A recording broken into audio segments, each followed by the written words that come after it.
think about it. What's the holy grail between somebody taking action or not? It's one word: certainty. When somebody is absolutely certain, the common word is believe, right? But you can believe at a general level, or you can believe with certain. When you're absolutely certain that if I do this, it's going to get that result, and that result's going to change my life, you'll do it. When you think it absolutely is not going to work, you're never going to do it.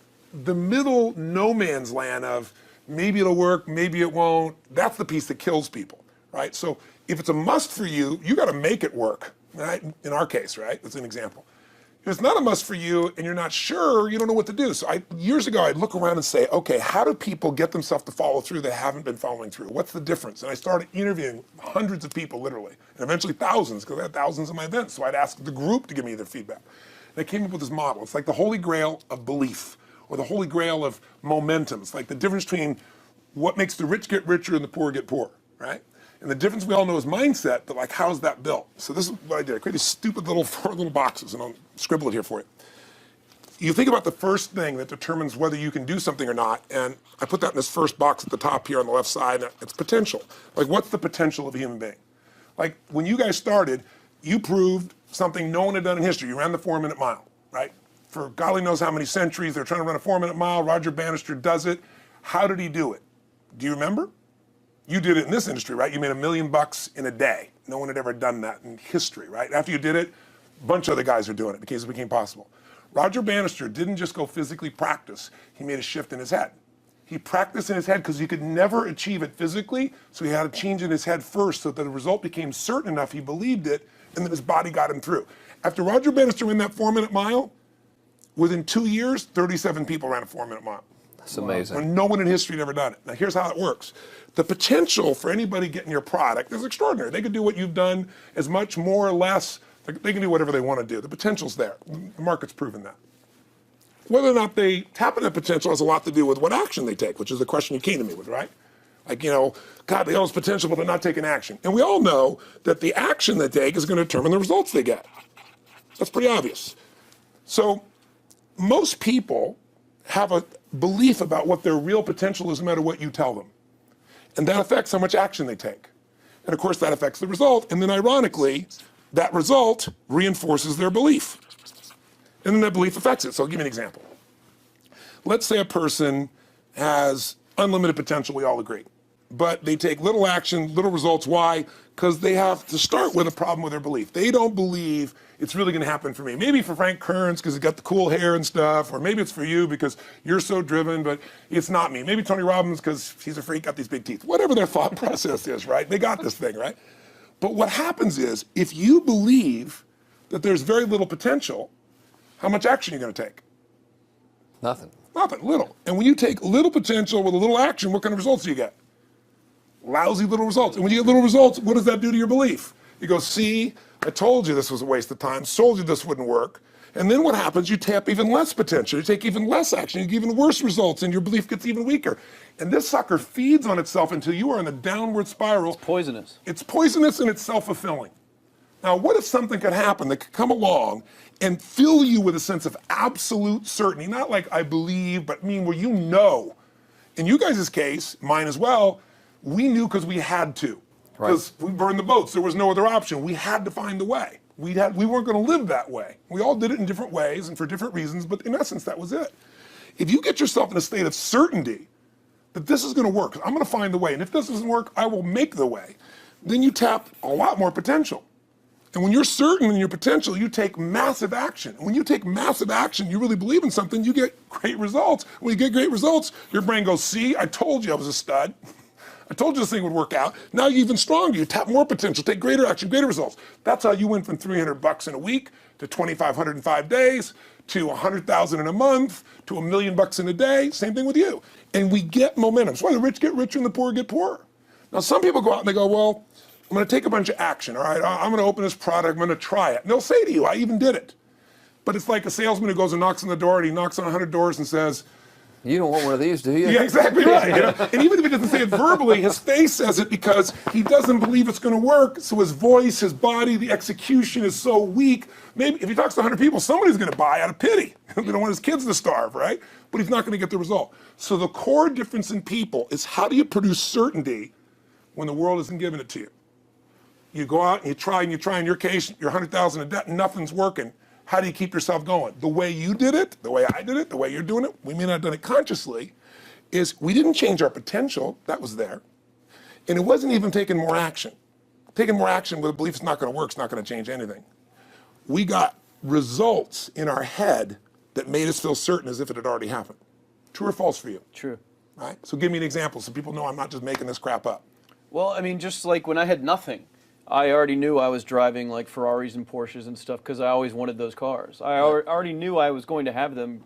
It was inevitable. Right. I inevitably, that was just my inevitable outcome. But how did you do that? Did you have a ritual? Did you think about it regularly? Was it one time you thought about it, or was it something you had an obsession towards? I had an obsession towards it. I mean, I used to work at a video store, which was the last job I ever had in my life. Thank God. And I used to go to work almost every day, and I used to bring 2 magazines with me to read on my breaks. Entrepreneur magazine, just to read about business and everything else, to read about what other people are doing, look for role models. And I used to carry an auto trader with me.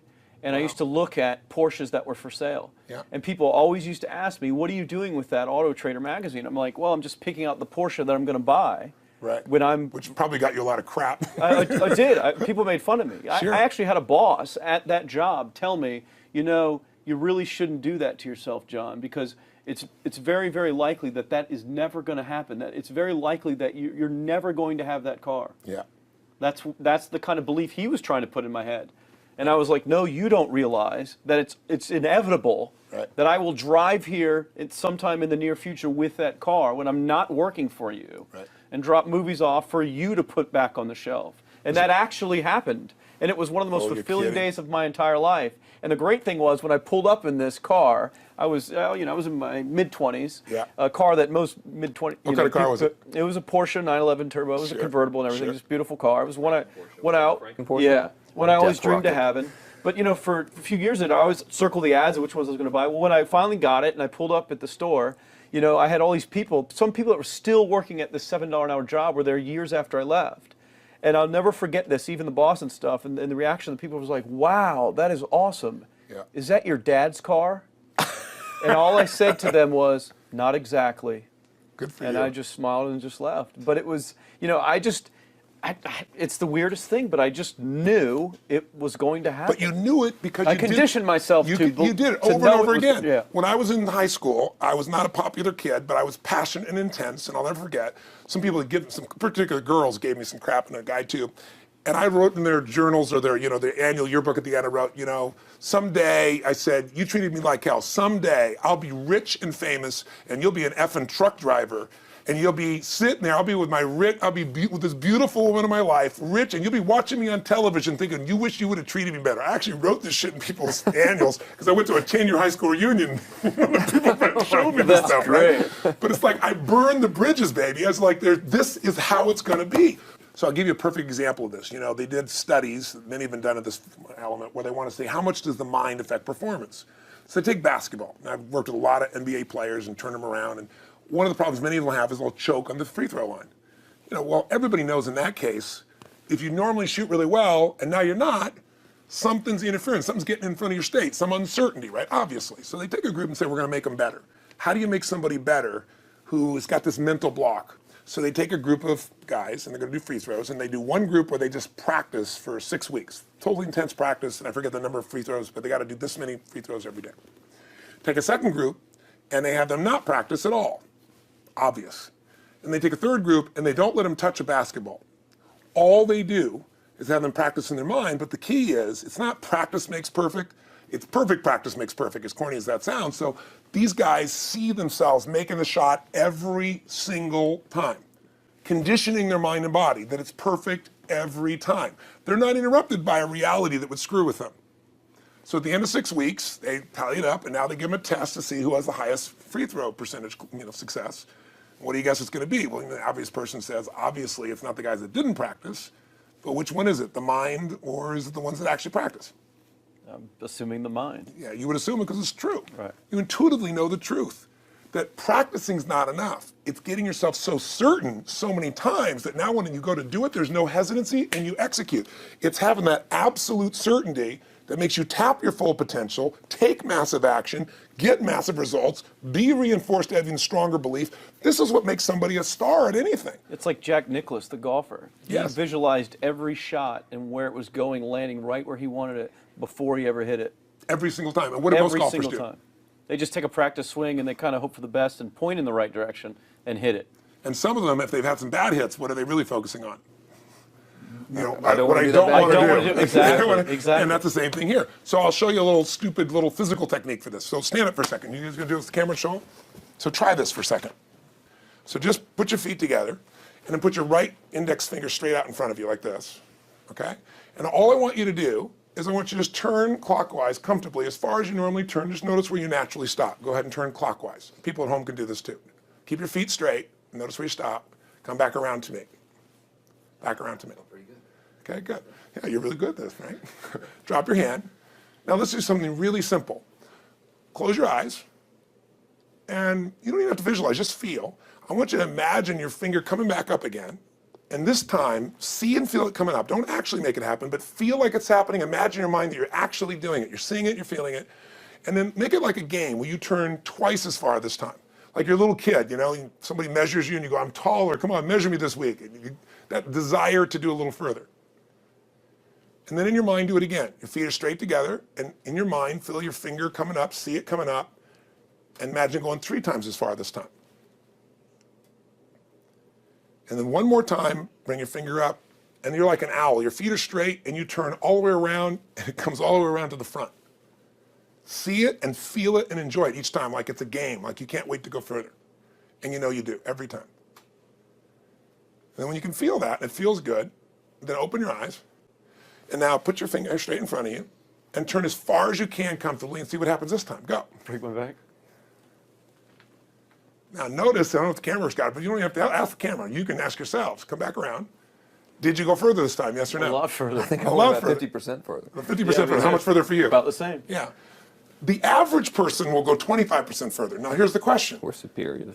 We're superior pointers. There you go. It's all You know, superior right finger pointers. Thank God. So, did you have the potential to turn as far as you did the second time, the first time? Yes. Why didn't you? I didn't believe it, I guess. We have beliefs about stuff we don't even know we have beliefs. You have an unconscious belief about how far you can turn comfortably. The first time I did it, when I pointed straight back, Yeah. I thought I probably shouldn't even go that far, like it was going to hurt me or that Yeah. I wasn't capable of going any Yeah. farther. It's like, And how much further did you go this time? And the camera knows pointed it. over there, That's about over exactly there. right. Now here's the difference. The potential was there the first time, and you took action, and you got a result. But it was 50% less than what you did later on. And the only difference is they changed your belief. How did I change your belief? We didn't work harder on your potential. We didn't take more action. I got you to see the result in advance. I got to see it vividly 2 or 3 times. That's all. Of going further, and then your brain went, oh, I know what to do. Boom, it went there. Isn't that what you did by looking at your cars every single day and envisioning it? I mean, isn't that what you did when you created whatever the vision was? It was $300, $2,500, $1 million in a day? That's what's missing for these people. They're not getting that execution is everything, but it doesn't happen if you don't get the psychology set of a state of total certainty. And you just change that 50% in 3 minutes worth of visualization. That And was a poor visualization is only one visualization for me technique. because I was like losing my balance with my eyes closed, because I was kind of like lopsided. So I got one good visualization in. The rest of the time I was like, I sure hope I don't fall down on camera with my eyes closed. It's going to look really dumb. You're going to have to do it. So you don't even have to be good at visualization. You can still get the improvement. So I want you to get, you ask the question, what is that difference in people? This changes people's certainty. People are uncertain they're going to succeed. They want it, but they're afraid. The best way to deal with a fear is get a big enough reason that makes you have to succeed, or condition yourself where you see it and feel it so often that you're certain that you just do it. That's all it really takes. That's awesome. Awesome. You know, this worked. I was thinking this while you were talking about going to the Sit video down so we store. can hear this and we'll go. You were talking about working in the video store and looking at the Porsches and stuff. I used to drive around in my car, doing the cold calling of the credit card machines. And one way that I would avoid cold calling, the pain of like cold calling and knocking on doors and everything, would be to listen to your stuff and listen to Jim Rohn's stuff. And I would Wow. just drive around, no particular destination, just to listen to it. And strangely, I still like to drive around. I prefer to listen to that stuff in the car for some reason. It's because it's where you got imprinted. I guess. I mean, it's like, well, I'll just drive up and down the coast and check out the ocean, you know? Yeah. So I would drive around, and I would envision myself holding those types of seminars and teaching people that kind of stuff. And 3 weeks ago, I was teaching a seminar in San Diego, and I was talking about beliefs and envisioning things, and I had to stop. And I shared with the audience, I was like, you're not going to believe this, but I actually used to envision this very moment of me talking to you right now. So it really, really works. Definitely works. Makes a difference, I'd say. I'll tell you what, I worked with Andre Agassi in 1993, I think it was. He'd been #1, he dropped to 32nd in the world, and he was literally ready to quit with no exaggeration. His father was managing him, and he was so angry with his life, and he went through some, I think, wrist surgery at the time, and he's working on his swing, and he was dating Brooke Shields at that point. They weren't married, and not his current marriage, obviously. And so she said, you got to come see Tony. She goes, I don't need motivation. He goes, he's not motivation, man, he's strategy. He'll show you how to make that shift in your head. So he comes, I work with a guy. In the beginning, he's saying, do your magic stuff. Like, oh yeah, great, thank you. And I said, tell me, if you ever hit a tennis ball perfectly, and I'm trying to get him in the zone to remember that time, like you visioned, where he was perfect at it. He goes, of course I have. And I get him vision over and over again. And finally, he's in the zone. He's feeling that again, right? He's seeing it, and he's feeling certain, and the swing is going perfect. And I said, how's that feel? He goes, it feels perfect. I said, but are you thinking about the swing? You're not thinking about the swing. You're not thinking about how to do it. You're just seeing the result you want so vividly that it's there. So all I did was train him how to go in that state over and over again. He won the next weekend. The second weekend, he came in second. Within 6 months, he was #1 in the world again. And he gave me unbelievable credit. But all it was conditioning the mind. You did it with tape, so did I. We were just talking about this earlier, Pam and I used to go when I was 17 years old down in downtown Los Angeles, this place called Night Education, K-N-I-G-H-T, like in the night. And I'd save up all my money, work as a janitor, and I would get these tapes and listen to these things over and over and over again. I went there for years, and I didn't have enough money, and I leveraged everything I had, but I knew how to train my mind. It's the one thing I knew how to do. This man's name was Mario. I saw him in his 80s. He obviously knows how my life turned out and was very proud of the role he played in that process. He used to tell people the story. This guy's the real thing. He didn't just start out this way. This is how Tony did it. He listened to these tapes. He conditioned himself, right? This is the real stuff. He passed away a few years ago. I'm calling his house, and he passed away, and his daughter was there, and she wanted to share with me that how I touched his life and so forth. But the best thing was, I thought, you know what? I want to get those tapes. I want to get that stuff that conditioned. I want to go back to that moment like you did of, that moment was visualizing, now I'm living it. And she said, he left all this in his will to you. So I have all these tapes now that are from the time when I originally went through, and I'd go to sleep and I had these sleep tapes that conditioned my mind to believe that I could succeed even when I was sleeping, or to build energy in my body. And anybody who wants to succeed has got to know it doesn't just happen. You can buy a product, but you also, with that product, have got to condition yourself. You got to make it a must, and you got to get a ritual. And if you do it, whatever you used to dream about you thought was so huge, you'll just live it. You'll live it like you lived this yesterday. Like we're all living the life that we envisioned because we had to, and because we played this game with our head. We got the belief to be real by seeing it enough times and feel it enough times till our brain believed it, and then it made it happen. Which raised the potential, which made us take more action, which got us better results, which raised our beliefs again. That's right. And then that's why the rich get richer and the poor get poorer. So instead of bitching about it, change it. And this is how you change It's like a self-fulfilling prophecy. Completely. It's pretty easy to change. Just that one simple exercise was amazing. I'm still like, holy crap, I wonder what else I can do now. If But I just look sit what most around people do. Most people do the opposite of that, right? They get the product or they think about doing it, and what do they envision? It not working. That's Yeah, right. the excuses that So they have envision to it not defend working. As soon as they envision it not working, they feel uncertain. As soon as they feel uncertain, how much potential they tap? Little, if anything. And so they send back your product, and they didn't listen to the damn thing. And guess what? What does that do, by the way? They make that as another lousy result in their life. I didn't even follow through on that, and they believe even less. This process is the holy grail. It's where the whole game changes, and anybody can do it, and they can do it in a few minutes. And if they do it a few minutes each day, then they get a different life. They do it a few minutes one time, their life changes for the day. We're defined by our rituals. Everybody's got rituals, certain things they do every day. And what we three have in common, and anybody that I know of who has a life that they're living that was once a vision, is we saw it again and again and again, even when it didn't work, even when you lost 100 grand, even when I'm working as a janitor, there's something we would not give up on. And if somebody watching wants to change their life, they got to decide what they won't give up on and then put themselves in the state of momentum by a couple little rituals. That's all it takes. And I think especially when it comes to anything related to making money, like making money products or promises or courses, people are so inundated with scams and all this garbage, true garbage, that their natural thinking is that they're so skeptical. It's like they fall into the conditioning of, well, if anything's ever going to work, that thing has to prove it to me before I believe anything. So when they go to approach the thing to make more money with, they're like, well, I'm starting at 0, and this thing has to prove to me that it has any potential at all before I believe that it will. Don't you agree with that's the case? Unfortunately, I agree it's the case, but here's the truth. When somebody says to me, in my business, even more, because a lot of people think I'm a motivator. I hate that term. That's never been what I've done. I do believe in energy, and I'm passionate. You know, they see 10,000 people in the room rocking, they go, oh, he's motivating them. I believe in peak state. You get a top athlete, you get in a concert, and you get in state, right? The problem is, to defend themselves so they won't be disappointed again, they lower their expectations. So someone will say to me, well, I'm skeptical or I'm pessimistic. And my response to them is, no, man, you're gutless. It takes no guts to be skeptical. You don't have to have any capacity to be a critic. And now with the web, you don't even have to own that you're the one being the critic. You can burn somebody and, anonymously, right?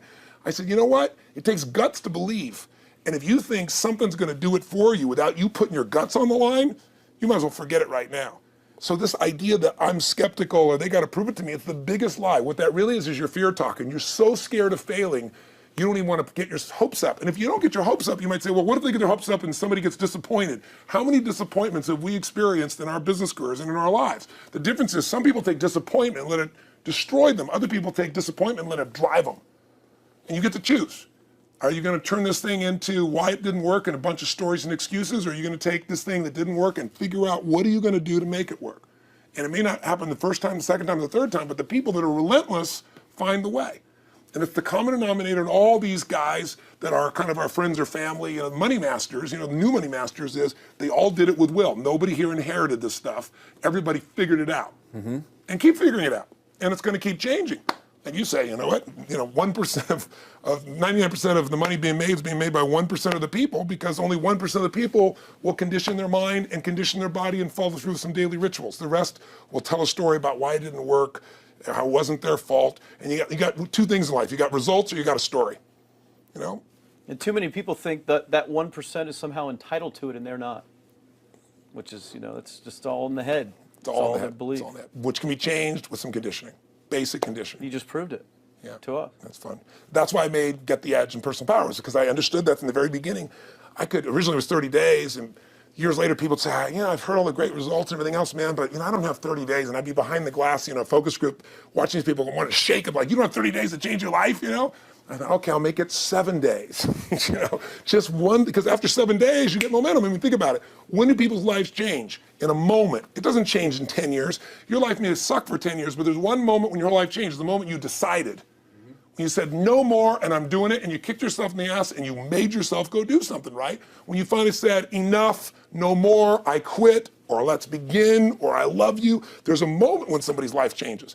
And that can be gotten in a couple of days. So people watching don't have to wait until they've mastered everything. They got to get started and do what's next, and just put themselves in a state where they start making some progress. Well, there it is. I think that's the answer that can help solve that problem with a lot of people. They'll just pay attention to it and do it. The bottom line is, all three of us and some of the people that we consider as family that are part of this process, we've all done well, and we don't need to do this stuff. We're able to do the stuff because underneath it all, people can see in your eyes, Frank, when you talk about $2,500 you made that day and the joy, right? Or you talking about not willing to settle, and just, I don't care what they say. They tell me I'm going to sit here and I should lower my expectations. I'm going to be driving my car in here and they're going to be delivering a video to me. There's something inside of every human being that will make it click, that'll make it so that today is not like yesterday and tomorrow will be different forever. And that process is an emotional hook.